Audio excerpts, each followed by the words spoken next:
जब से dark mode launch हुआ है तब से बहुत सारे लोग इस डार्क मोड को यूज़ कर रहे हैं और डार्क मोड बहुत ज़्यादा फेमस भी हो चुका है क्योंकि उसका विजुअल अपील जो है वो लाइट मोड के कंपैरिजन में काफ़ी अच्छा है। देखने में तो डार्क मोड काफ़ी अच्छा लगता है, उसके ऊपर डार्क बैकग्राउंड के ऊपर जब आपको चार्ट्स दिखते हैं, इमेजेस दिखती है बहुत सारी, तो उसको चलाने में भी थोड़ा सा एक प्रीमियमनेस का फील भी कई लोगों को नोटिस होता है। लेकिन ऐसा कुछ प्रेफरेंस है कि आपको उसको कब डार्क मोड को चलाना चाहिए, कब लाइट मोड को चलाना चाहिए, ताकि आपकी आई स्ट्रेन्स वगैरह है जो वो कम हो सके या आपकी आंखों के ऊपर उसका थोड़ा अच्छा इफेक्ट पड़े? चलो देखते हैं। डार्क मोड जो है वो अर्ली 20th सेंचुरी के आसपास आपको CRT मॉनिटर्स में देखने को मिलेगा। ऑल्दो वो एक्चुअली डार्क मोड था नहीं, क्योंकि वो इकलौती सेटिंग थी जो वहाँ उस टाइम पे अवेलेबल थी। और कुछ टाइम बाद जब प्रोग्रेस होती गई जैसे जैसे डिस्प्लेस की और ब्लैक एंड वाइट डिस्प्लेस आने स्टार्ट हो गए, तो उस टाइम पर हमारे पास जो अभी पेन और पेपर होता है, तो उस टाइम पे भी मोस्ट ऑफ द टाइम जो काम होता था वो ऑफिशियल सारे काम पेन और पेपर के ऊपर होते थे या तो फिर वो प्रिंटेड फॉर्मेट में होते थे। तो जब उसको डिस्प्ले के ऊपर रेप्लिकेट करना था तो उन्होंने वही फॉर्मेट यूज़ करने का कोशिश करी उस टाइम पे कि एक वाइट बैकग्राउंड रहे और उसके ऊपर ब्लैक कलर का टेक्स्ट रहे। सिंपल सी फॉर्मेट है। 1984 में जब एप्पल ने अपना मैकिंटॉश लॉन्च किया था तो उसमें जो पूरा GUI ग्राफिकल यूजर इंटरफेस जो उसने बनाया था, उसमें भी यही स्कीम फॉलो हुआ था कि लाइट बैकग्राउंड रहा था और उसके ऊपर ब्लैक कलर के टेक्स्ट आया था। तो यही कहानी जो है वो पूरा ऑपरेटिंग सिस्टम का पार्ट भी है ना, उस टाइम तक के बन चुकी थी ऑलरेडी, हम ऐसा मान सकते हैं। अब जैसे जैसे हम थोड़ा आगे जाते हैं तो इसके बाद में कुछ ऐप डेवलपर्स ने, कुछ कंपनीज़ ने ये किया कि अपने अपने जो एप्लीकेशंस थे या जो अपनी वेबसाइट्स थी उसमें कलर कॉम्बिनेशन के साथ में बस थोड़ा बहुत ट्वीक कर करके उसको देखा कि कौन से कलर्स में ये ज़्यादा अच्छा दिख रहा है विजुअली। और इसके अंदर जब वो डार्कर कलर्स में ज़्यादा अच्छा दिख रहा था, जहाँ पर बैकग्राउंड डार्क हो, अब जो ऊपर की इमेजेस है या ग्राफ्स है या चार्ट वगैरह है या टेक्स्ट वगैरह भी है, जो वो जब थोड़ा सा अच्छा दिख रहा था as compare to light mode या विजुअली ज़्यादा अपीलिंग था बहुत ज़्यादा लोगों के लिए, तो तब उन लोगों ने फिर उसको रोल आउट करना स्टार्ट किया। और फिर कुछ ऐप डेवलपर्स ने ट्राई किया कि अब हम एक काम करते हैं, एक ही एप्लीकेशन है, उसी का हम एक लाइट मोड रखते हैं और उसी का डार्क मोड रखते हैं, दोनों देखते हैं और जिसको जो यूज़ करना होगा वो अपने हिसाब से यूज़ करता रहेगा। तो इस हिसाब से उन्होंने एक पर्टिकुलर ऐप के दो डार्क मोड और लाइट मोड दोनों डाल दिए हैं।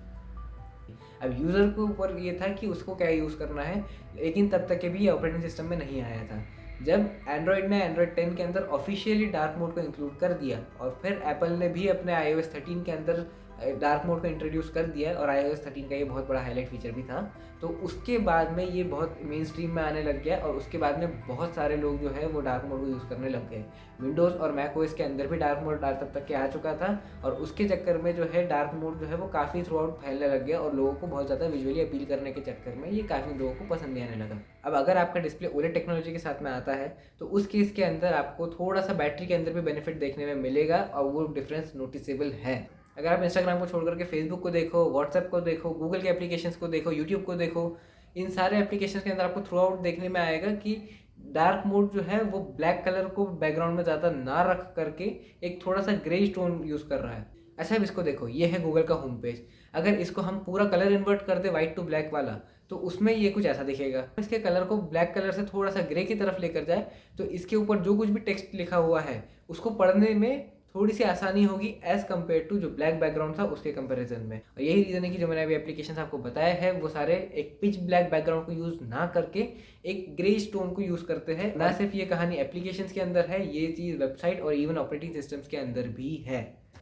अब आई स्ट्रेन के कुछ इश्यूज ऐसे भी आते हैं कि अगर आपके पास में एक कमरे में लाइटें बंद है और अगर आप उसके अंदर अपने फ़ोन को लाइट मोड पे चलाने की कोशिश कर रहे हो, ये कंबल के अंदर घुस के फ़ोन चलाने वालों के लिए है। इस सिनेरियो में आंखों के मसल्स के ऊपर स्ट्रेन आता है उस छोटी सी एरिया से लाइट ज़्यादा निकलने का, और अगर आप उसके पीछे के डार्क एनवायरनमेंट के साथ में मैच करते हुए ही अगर अपने फ़ोन को अगर डार्क मोड पर शिफ्ट कर दो तो वो आपकी आंखों के लिए थोड़ा सा ज़्यादा सूदिंग हो जाएगा। अब इसी तरीके से अगर आप दिन में हो और दिन में अगर आप डार्क मोड के ऊपर अपने फ़ोन को रख दिया है और अगर आपके फ़ोन की ब्राइटनेस जो है वो बहुत ज़्यादा नहीं जाती है, तो उस केस में आपको फिर वो बहुत ज़्यादा देखना पड़ेगा कि ये एक्चुअली आपके फ़ोन के ऊपर दिख क्या रहा है। अगर आपका जो पीछे का बैकग्राउंड है अगर वो पूरा ब्लैक रहेगा, पिच ब्लैक रहेगा, और उस पर अगर आप वाइट टेक्स्ट को पढ़ने की कोशिश करोगे तो टेक्स्ट जो रहेगा उसके अंदर या उसके बीच बीच में कई लोगों को ऐसा लगता है कि वहाँ पर जो है टेक्स्ट है वो फैल रहा है थोड़ा सा, या देखने में वो थोड़ा सा ब्लरी टाइप लगने लगता है टेक्स्ट के बिल्कुल बीच बीच के हिस्से पर। और लाइट मोड के अंदर ये कहानी ऐसी नहीं होती है।